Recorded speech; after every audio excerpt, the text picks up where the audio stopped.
Whenever you're ready, you can host this one. Cool. Let me get my finger on my eye. Okay. Yeah.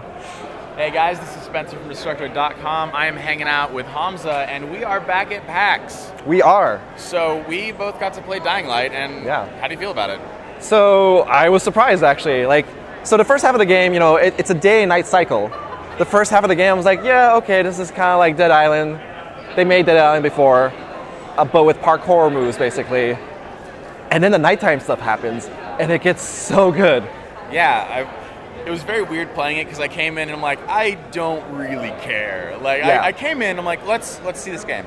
And for the first 10 minutes of the demo, it's all daytime stuff, and it's very much like this is Dead Island quests. Go set up some traps outside of the compound. I'm like, whatever. I'm not interested in this at all.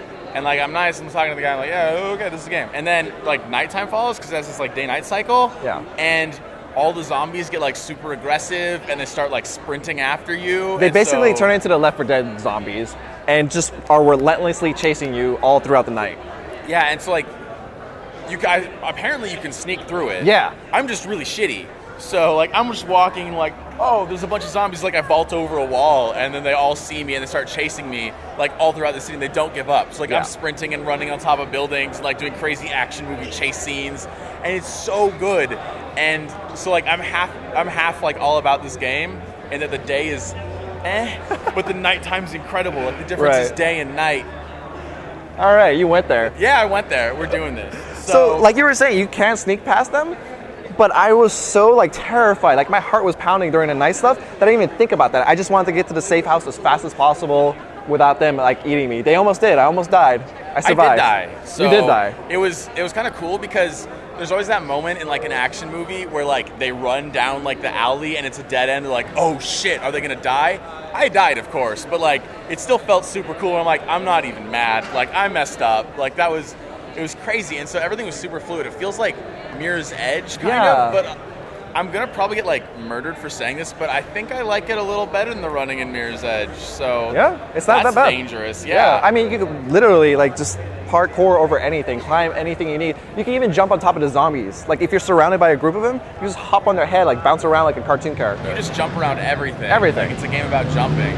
Yeah. And so it is really fluid, which surprised me because some of the animations were a little rough in the build we were playing. That's Techland. Yeah, but it felt so good, and it's all open world, and I expected to run into something that was going to be janky, but even things I was trying purposely to break, I was just grabbing onto things all right, they managed to make it work really well. I like the mission structure too. It kind of reminds me of Far Cry 3's where you're doing something, but along the way something else will pop up in the game, and you could take advantage of it. You could find supplies, you could help other people. And as you do that kind of stuff, people in the world respond to it, and they start liking you more. They give you discounts at the stores, and just backing you up, basically. So I made sure when I was talking to the guy from Techland about it, I made sure there's a 4-player co-op throughout, which is cool. They have to apparently bar off a couple of missions or something.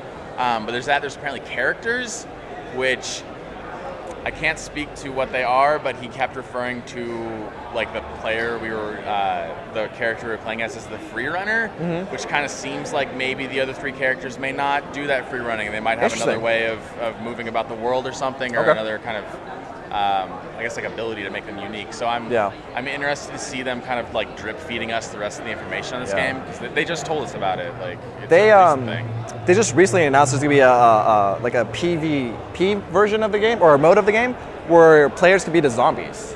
So you could be in the game world doing your own thing, and you have a friend like me. I could be trolling you in your game, trying to eat your face off. That sounds like something you do. I would. So that sounds really cool. Like everything about this game feels like a really good framework. Yeah. And so I'm really excited to see where they go with this, and it's definitely my biggest surprise so far at the show. I actually believe in this. I saw it at E3. I was like, Techland, Dead Island really didn't get to me, but no, I'm actually impressed. I can't wait for it. All right, so Dying Light, it's a game. And for the rest of your PAX 13 news, stick around. It's Destructoid.com.